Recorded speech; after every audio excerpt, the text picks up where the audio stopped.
Hello साथियों, स्वागत है आप सभी लोगों का कल्याण इंस्टीट्यूट यूट्यूब चैनल पे। इस चैनल के माध्यम से हम बीएड पाठ्यक्रम का विश्लेषण कर रहे हैं और आज हम इस वीडियो के अंतर्गत ज्ञान के टाइप्स को देखेंगे कि नॉलेज के कौन कौन से टाइप्स है।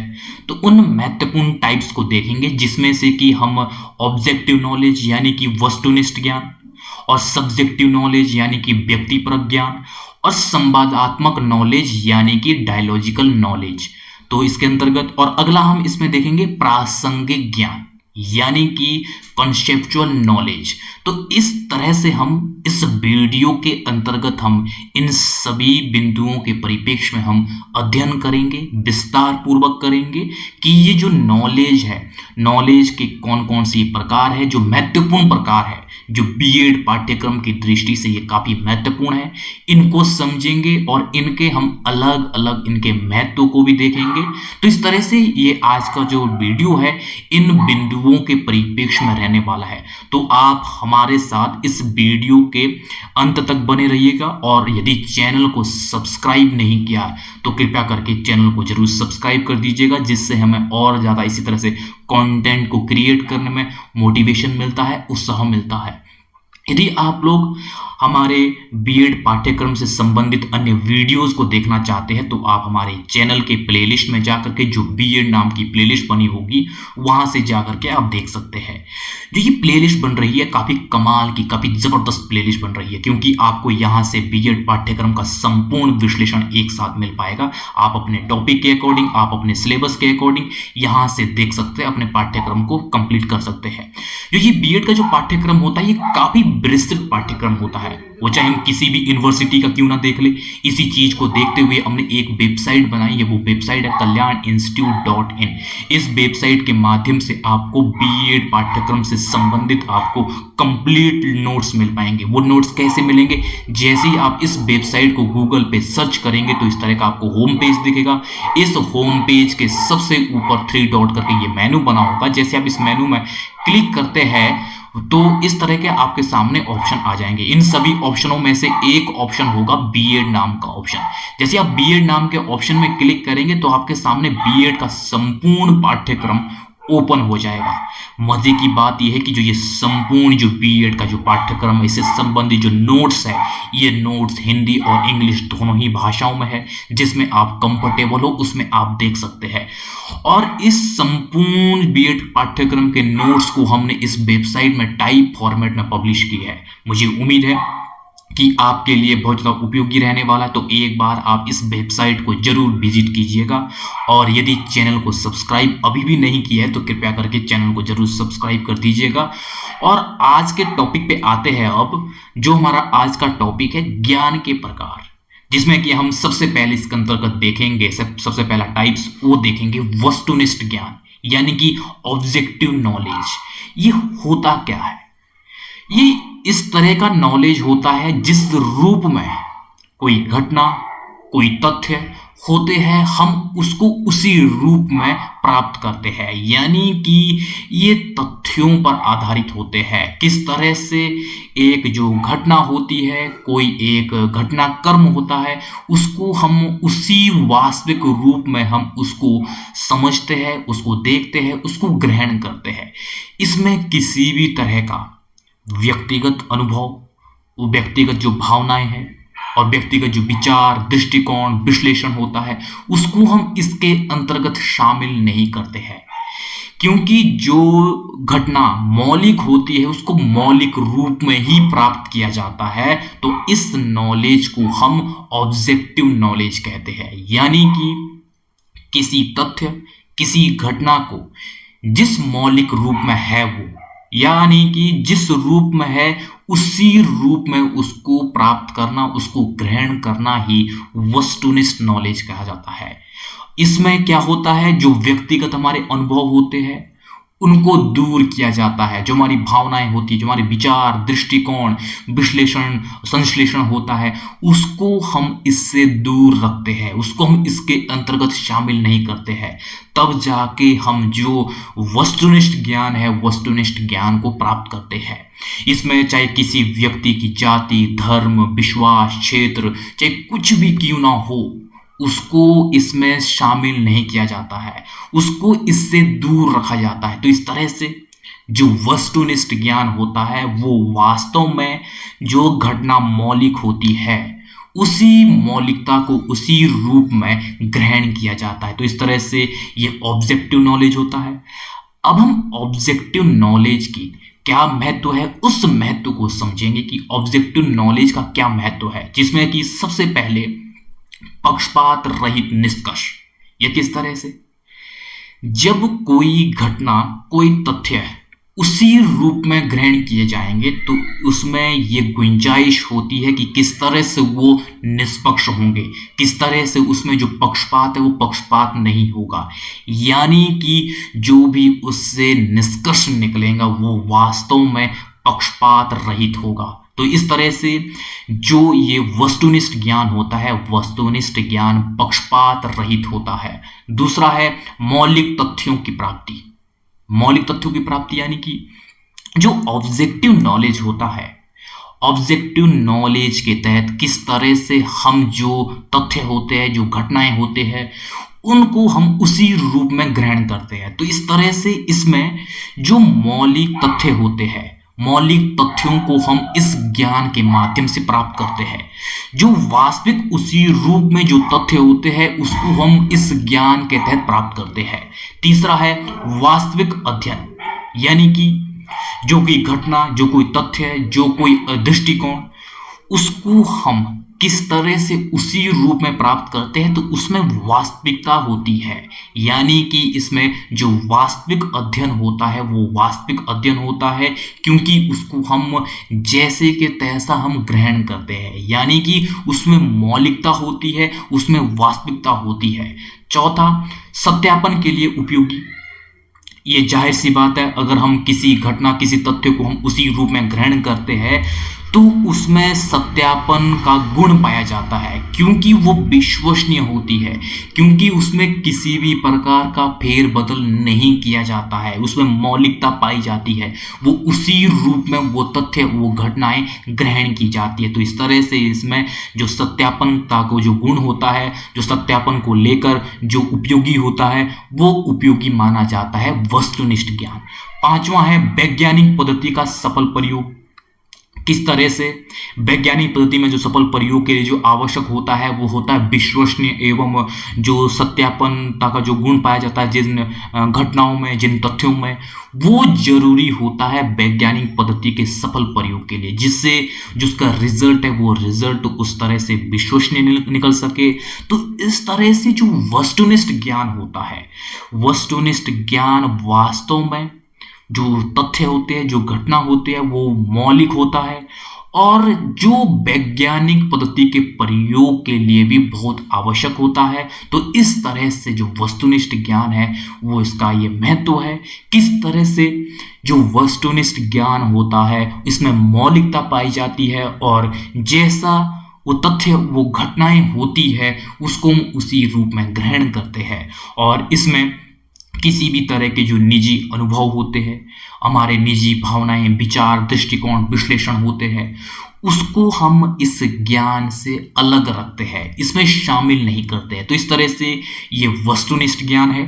अब हम इसके बाद ये देखेंगे कि सब्जेक्टिव नॉलेज होता क्या है। सब्जेक्टिव नॉलेज यानी कि व्यक्तिपरक ज्ञान, ये होता क्या है। जो ये सब्जेक्टिव नॉलेज है ये ऑब्जेक्टिव नॉलेज के ठीक विपरीत होता है, यानी कि जो सब्जेक्टिव नॉलेज है यानी कि व्यक्तिपरक ज्ञान है, व्यक्तिपरक ज्ञान में जो वस्तुनिष्ठ ज्ञान है, वस्तुनिष्ठ ज्ञान के रूप में इसे परिभाषित किया जाता है। यानी कि जो हमारे पास ऑब्जेक्टिव नॉलेज होता है, जो हमारे पास जो व्यक्तिपरक जो ज्ञान के तहत हम किस तरह से जो सब्जेक्टिव जो नॉलेज होता है उसको हम डिफाइन करते हैं, इसके तहत उसको हम परिभाषित करते हैं, उसको हम इस तरह से विश्लेषित करते हैं जो वास्तव में सरलीकरण होता है। तो इस तरह से जो ये सब्जेक्टिव नॉलेज होता है, सब्जेक्टिव नॉलेज में किस तरह से हम ऑब्जेक्टिव नॉलेज को परिभाषित करते हैं, यानी कि ऑब्जेक्टिव नॉलेज में जो कोई घटना, कोई तथ्य होते हैं वो उसी रूप में होते हैं जिस रूप में वास्तव में वो होते हैं। हम उसको किस तरह से परिभाषित करते हैं सब्जेक्टिव नॉलेज के माध्यम से। जब हम सब्जेक्टिव नॉलेज के माध्यम से उसको परिभाषित करते हैं तो उससे जो प्राप्त जो ज्ञान होता है वो वास्तव में किस तरह से वो सरल होता है, स्पष्ट होता है, समझने में सहायक होता है। तो इस तरह से जो सब्जेक्टिव नॉलेज होता है इसमें जो व्यक्तिगत अनुभव होते हैं उन व्यक्तिगत अनुभवों को शामिल किया जाता है। जो हमारी भावनाएं, जो विचार, दृष्टिकोण, विश्लेषण होता है उसको हम इसके अंतर्गत शामिल करते हैं। यानी कि व्यक्तिगत अनुभव और व्यक्तिगत हमारे जो विचार है, जो भावनाएं हैं, जो अनुभव है उसके द्वारा प्राप्त किया गया जो नॉलेज होता है वह ही सब्जेक्टिव नॉलेज होता है। तो इस तरह से ये स्पष्ट हो गया है कि किस तरह से जो ये सब्जेक्टिव नॉलेज होता है, सब्जेक्टिव नॉलेज ऑब्जेक्टिव नॉलेज पर आधारित होता है। उसको परिभाषित किया जाता है, उसको विश्लेषित किया जाता है, उसका संश्लेषण किया जाता है और जो हमारे व्यक्तिगत अनुभव होते हैं, जो व्यक्तिगत भावनाएं होती है उसके द्वारा जो नॉलेज ये प्राप्त किया जाता है वह ही सब्जेक्टिव नॉलेज यानी कि व्यक्तिपरक ज्ञान कहलाता है। अब हम इसके बाद व्यक्तिपरक ज्ञान का महत्व देखेंगे कि इसका महत्व होता क्या है, जिसमें कि सबसे पहले व्यक्तिगत भावनाओं का विकास। ये किस तरह से जो ये व्यक्तिगत ज्ञान होता है, जो ये सब्जेक्टिव नॉलेज होता है, ये किस तरह से हमारे जो भावनाएं हैं उन भावनाओं के माध्यम से, विश्लेषण के माध्यम से ये प्राप्त किया जाता है। तो इस तरह से जो व्यक्तिगत हमारी जो भावनाएं होती है, जब हम व्यक्तिगत भावनाओं के माध्यम से किन्हीं तथ्यों को विश्लेषित करते हैं, किन तथ्यों से परिचित होते हैं, तो इसमें क्या होता है, जो हमारी व्यक्तिगत जो भावनाएं होती है, व्यक्तिगत भावनाओं का भी विकास होता है इसके तहत। और दूसरा है आलोचनात्मक दृष्टिकोण का विकास। ये किस तरह से हम अलग अलग जो घटनाएं होती है, हम घटनाओं के दोनों पहलुओं को देखते हैं, सकारात्मक एवं नकारात्मक पहलुओं को। तो उसके बाद जब हम इन दोनों पहलुओं को समझ लेते हैं उसके बाद हम उसका एक अपना आलोचनात्मक दृष्टिकोण बनाते हैं, किस तरह से हम उसका क्रिटिकल एनालिसिस करते हैं। तो इससे क्या होता है, सब्जेक्टिव नॉलेज से ये होता है कि किस तरह से जो हमारा आलोचनात्मक जो दृष्टिकोण है उसका भी विकास होता है। तीसरा है रचनात्मकता का विकास, यानी कि किस तरह से जब हम किसी घटना को, किन्हीं तथ्यों को जब हम देखते हैं, जब हम उसके परिप्रेक्ष्य में हम उसका जो विश्लेषण करते हैं, उसका संश्लेषण करते हैं, तो इससे क्या होता है, हमारे अंदर जो रचनात्मक जो विकास है वो विकास होने लगता है, क्रिएटिविटी का विकास होने लगता है कि किन्हीं तथ्यों को हम किस तरह से विश्लेषित करें, संश्लेषित करें। तो इससे हमारे अंदर जो रचनात्मक जो विकास होता है वो रचनात्मक विकास हो पाता है। और चौथा है सामान्यकरण का विकास। ये सामान्यकरण का विकास किस तरह से, जब हम सब्जेक्टिव नॉलेज के माध्यम से किस तरह से किसी घटनाक्रम के हम उसका विश्लेषण करते हैं, वो विश्लेषण हम किस तरह से जनरलाइजेशन के तहत करते हैं, किस तरह से हम उसका जो विश्लेषण है वो सामान्यकरण के तहत करते हैं। हम उसको समाज की दृष्टि से एक जन सामान्य को आधार लेकर हम उसका विश्लेषण करते हैं। तो इससे स्वाभाविक है जो ये सब्जेक्टिव नॉलेज है, सब्जेक्टिव नॉलेज के तहत जो सामान्यकरण का जो विकास है, वो सामान्यकरण का विकास व्यक्ति के अंदर हो पाता है, जिससे कि वो उन तथ्यों का, उन घटनाक्रम का वो उस तरह से विश्लेषण करने लगता है। तो इस तरह से यह है व्यक्तिगत नॉलेज यानी कि व्यक्तिपरक ज्ञान, और जिसे कहते हैं हम इंग्लिश में सब्जेक्टिव नॉलेज। तो इस तरह से इसकी ये महत्व है और इसका ये मतलब है कि सब्जेक्टिव नॉलेज होता क्या है। अब हम इसके बाद ये देखेंगे कि जो संवादात्मक जो ज्ञान है, संवादात्मक ज्ञान होता क्या है, यानी कि डायलॉजिकल नॉलेज। ये डायलॉजिकल नॉलेज होता क्या है, जैसे कि इसके जो संवादात्मक ज्ञान है इससे ही स्पष्ट हो रहा है, यानी कि संवाद के माध्यम से जो ज्ञान ग्रहण किया जाता है उसको हम संवादात्मक यानी कि डायलॉजिकल नॉलेज कहते हैं। इसमें किस तरह से दो या दो से अधिक व्यक्तियों के बीच जब संवाद होता है, संवाद के माध्यम से जो ज्ञान का जो ग्रहण किया जाता है उसको ही संवादात्मक यानी कि डायलॉजिकल नॉलेज कहते हैं। इससे होता क्या है, हमारी जो सोचने का जो दृष्टिकोण है वो इस तरह से विकसित होने लगता है। और हम जब संवाद करते हैं, संवाद के माध्यम से किस तरह से हम बार बार जब संवाद करते हैं तो इससे अभ्यास के माध्यम से, जिससे कि विभिन्न पहलुओं के संदर्भ में हमें जो नॉलेज मिलता है और जो समझ है, समझ इस तरह से विकसित होने लगती है जिससे कि अलग अलग घटनाक्रम के जो एस्पेक्ट्स हैं उनको हम समझने लगते हैं। और जो बातचीत के माध्यम से किस तरह से जो एक व्यक्ति अलग अलग ज्ञान को, उसका जो समाधान है, उसका जो भी दृष्टिकोण है वो प्राप्त करने लगता है। किस तरह से जो ज्ञान के वो संवाद के माध्यम से इस तरह से जो ज्ञान ग्रहण करता है, वो ज्ञान बातचीत के माध्यम से जो ज्ञान की उसकी अनुभूति होती है वो अनुभूति हो पाती है। वो ज्ञान जो बातचीत होती है, जिस पर आधारित जो बातचीत होगी, उस बातचीत के आधार पर जिन जिन टॉपिकों को लेकर, जिन जिन घटनाक्रम को लेकर वो जो संवाद होता है, उस संवाद उन घटनाक्रम के परिप्रेक्ष्य में जब व्यक्ति को जो ज्ञान प्राप्त होता है, वो ज्ञान वास्तव में किस तरह से वो तार्किकता के साथ जो संवाद होता है, उस संवाद के माध्यम से प्राप्त किया जाता है।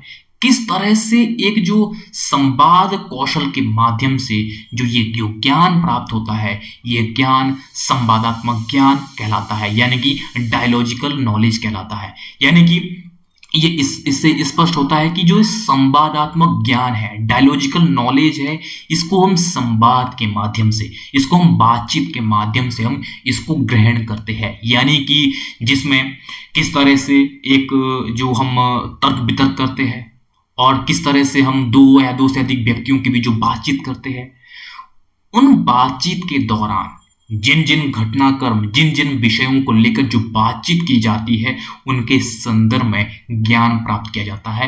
वह ये ज्ञान संवादात्मक यानी कि डायलॉजिकल नॉलेज कहलाता है।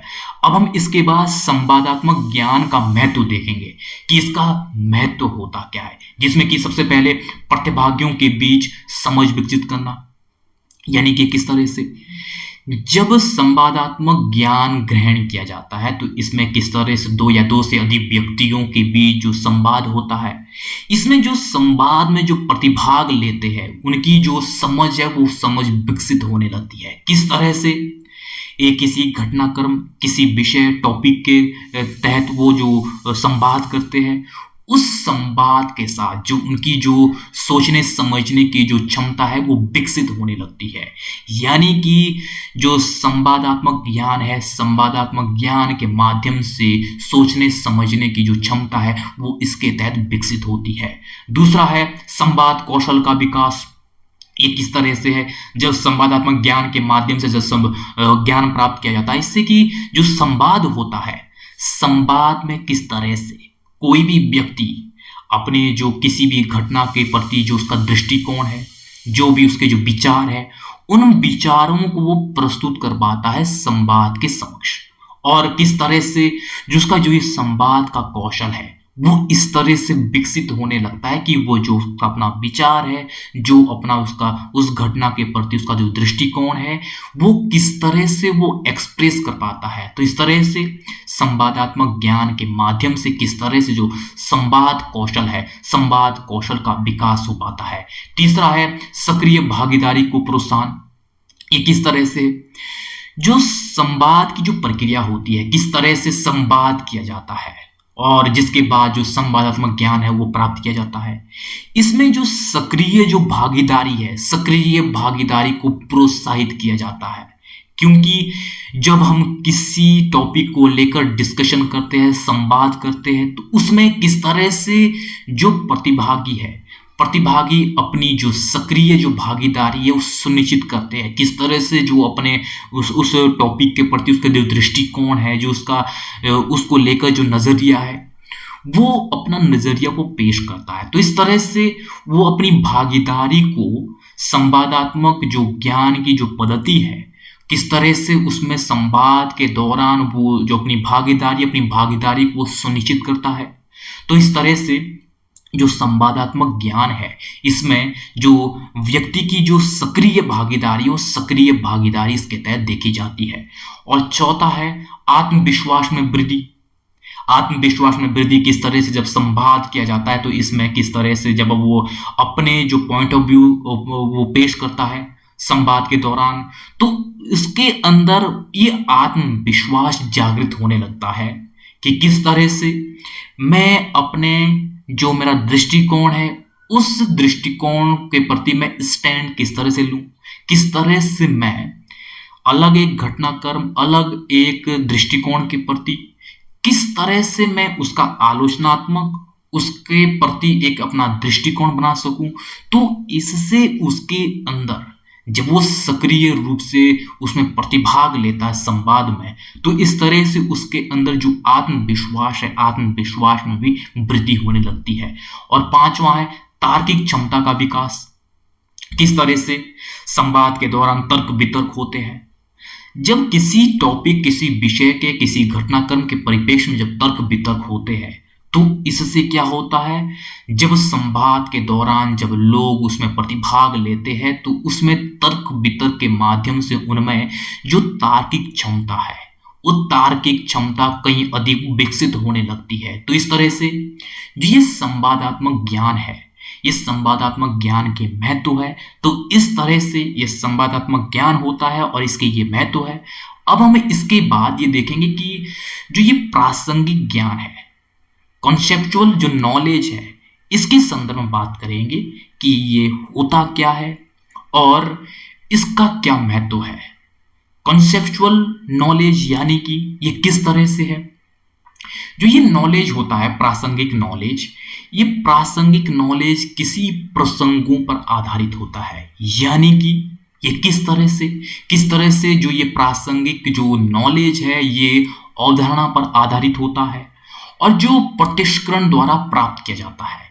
यानी कि किसी अवधारणा पर तो ये आधारित होता है, लेकिन इसको हम प्रत्यक्षीकरण द्वारा प्राप्त करते हैं। ये किस तरह से जो ये ज्ञान होता है, ये ज्ञान किस तरह से व्यक्तिगत अनुभव, विश्वास और अवधारणाओं पर ये आधारित होता है।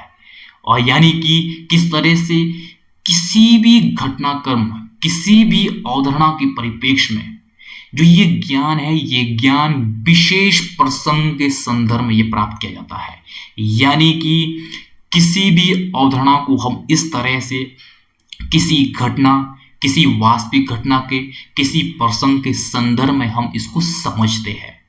यानी कि प्रासंगिक जो ज्ञान है, कॉन्सेप्चुअल नॉलेज है, इस नॉलेज को हम किसी वास्तविक घटना के परिप्रेक्ष्य में हम इसको समझते हैं। यानी कि यदि कोई जो घटना है, उस घटना के साथ जोड़कर हम किसी अवधारणा को हम समझ पाते हैं, जिसको हम विशेष प्रसंग के माध्यम से इस ज्ञान को हम प्राप्त करते हैं, जिसमें कि हम जो व्यक्तिगत जो हमारे अनुभव है, जो हमारे विश्वास, जो अवधारणाएं होती है, उन सब पर ये जो नॉलेज है, ये नॉलेज आधारित होता है। यदि हम किसी भी अवधारणा को अगर हम समझना चाहें, तो उसको हम इसके तहत क्या करेंगे, उसको हम किसी एक जो वास्तविक घटना है, उस वास्तविक घटना के साथ जोड़ करके हम इस जो प्रासंगिक नॉलेज है, प्रासंगिक नॉलेज को हम प्राप्त कर पाएंगे। तो इस तरह से ये प्रासंगिक नॉलेज है। अब हम इसके बाद इसमें प्रासंगिक जो नॉलेज है, इसके महत्व को देखेंगे, जिसमें कि प्रयोगात्मक क्रियाओं का प्रोत्साहन। यानी कि किस तरह से जो ये प्रासंगिक नॉलेज है, इसमें हम किस तरह से जो भी अवधारणा होती है, जो भी सिद्धांत होता है, उसको हम एक वास्तविक घटना के साथ जोड़कर हम इसको समझते हैं। यानी कि इससे क्या होता है, प्रयोगात्मक क्रियाओं को प्रोत्साहन मिलता है। किस तरह से हम प्रयोगात्मक क्रियाओं के माध्यम से चीजों को समझे, और जो ये प्रयोगात्मक क्रियाओं के माध्यम से जो हम चीजों को समझते हैं, वो वास्तव में इस तरह से समझी जाती है जिससे कि जो समझने में और जो याद रखने में वो सबसे सहूलियत इसमें महसूस होती है। तो इस तरह से जो प्रासंगिक ज्ञान होता है, प्रासंगिक ज्ञान जो प्रयोगात्मक जो क्रियाएं हैं, उसको प्रोत्साहन मिलता है इसके तहत। और दूसरा है ज्ञान का स्थायित्व। यानी कि जब हम किसी चीज को, किसी अवधारणा को हम एक विशेष घटनाक्रम के माध्यम से अगर हम उसको समझेंगे तो उससे प्राप्त किया गया जो ज्ञान होगा वो वास्तव में स्थायी होगा। किस तरह से वो उस ज्ञान को जब हम ग्रहण करते हैं वो इस तरह से हमारी मेमोरी में छप जाता है जो वास्तव में उसको हम कभी भूल नहीं पाते आसानी से। तो इस तरह से जो ये ज्ञान होता है, ये ज्ञान स्थायित्व पाया जाता है इसमें। किस तरह से जो प्रासंगिक ज्ञान है, जब उसको किसी घटनाक्रम के विशेष के साथ उसको जोड़कर समझा जाएगा तो वास्तव में जो ये जो ज्ञान हम ग्रहण करेंगे उस ग्रहण में एक स्थायित्व का जो भाव है वो भाव पाया जाएगा। और तीसरा है व्यवहारिकता को प्राथमिकता, यानी कि जब हम प्रासंगिक ज्ञान को ग्रहण करते हैं, प्रासंगिक ज्ञान को हम किस तरह से, जब हम व्यवहारिक जो घटनाक्रम होते हैं व्यवहारिक घटनाक्रम के साथ जोड़कर हम इसको समझते हैं तो इससे क्या होगा, जो व्यवहारिक जो घटनाएं हैं उन घटनाओं को एक प्राथमिकता मिलेंगी। किस तरह से हम हर एक जो व्यवहारिक जो घटनाक्रम घटित हो रही है उससे हम कुछ ना कुछ सीखेंगे। जब हम कुछ ना कुछ सीखेंगे तो इससे जो व्यवहारिकता जो घटनाएं हैं उन घटनाओं को प्राथमिकता मिलेगी। चौथा है अनुभववाद को बढ़ावा। अनुभववाद को बढ़ावा यानी कि किस तरह से अगर हम व्यवहारिक जो घटनाएं होती है व्यवहारिक घटनाओं के माध्यम से जब हम प्रासंगिक ज्ञान को प्राप्त करते हैं तो इससे जो अनुभव है अनुभवों को इसमें प्राथमिकता मिलती है। किस तरह से अलग अलग अनुभवों के माध्यम से जो हम ज्ञान ग्रहण करते हैं वो ज्ञान किस तरह से महत्वपूर्ण होता है। तो इस तरह से जो हम अनुभव करते हैं अपने दैनिक दिनचर्याओं के माध्यम से, किस तरह से जो हम अनुभव करते हैं उन अनुभवों से जो हमें ज्ञान की प्राप्ति होगी तो वो वास्तव में महत्वपूर्ण ज्ञान होता है। किस तरह से उसमें जो स्थायित्व का जो भाव वो पाया जाता है। तो इस तरह से जो अनुभववाद है अनुभववाद को इसके तहत बढ़ावा मिल पाएगा। वो किसके तहत? प्रासंगिक ज्ञान के तहत। तो इस तरह से ये प्रासंगिक ज्ञान का महत्व है। तो इस तरह से हमने इस वीडियो के अंतर्गत हमने सब्जेक्टिव नॉलेज, ऑब्जेक्टिव नॉलेज और डायलॉजिकल नॉलेज और अंत में हमने कंसेप्चुअल नॉलेज को देखा है। तो इस तरह से हमने इन सभी नॉलेज के संदर्भ में बात की है और इनके महत्व को देखा है, बिंदुवार समझा है, विस्तार पूर्वक समझने का प्रयास किया है। मुझे उम्मीद है कि आपके लिए बहुत ज़्यादा उपयोगी रहा होगा। तो अगर आपने अभी भी हमारे चैनल को सब्सक्राइब नहीं किया कृपया करके चैनल को सब्सक्राइब कर दीजिएगा, जिससे हमें और ज़्यादा मोटिवेशन मिलेगा, इस तरह से कंटेंट को क्रिएट करने में उत्साह मिलेगा। तो आप सभी लोगों का बहुत बहुत शुक्रिया।